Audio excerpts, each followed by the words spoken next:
standart vəziyyətlərdə biraz rəqibin üstünlüyü oldu, topa sahib oldular.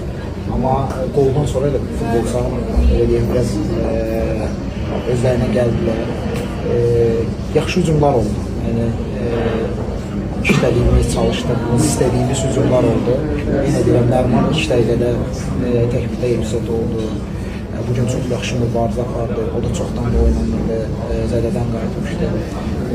Yəni, müdafiə xəttimiz 2 oyunu, 90 dəqiqə oynamaq belə oyunlarda həqiqətən onlara alqış düşür.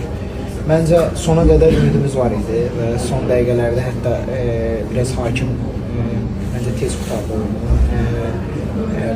Oyun dayanmışdı 5 dəqiqə, 3 dəqiqəsi vardı. Məhz belə biraz simpatiyası görsənirdi, amma inşallah bu oyunlar bizi bərkidəcək, oyunlar bizi möhkəmlədəcək. Gələn oyunlarda daha yaxşı olacaq inşallah.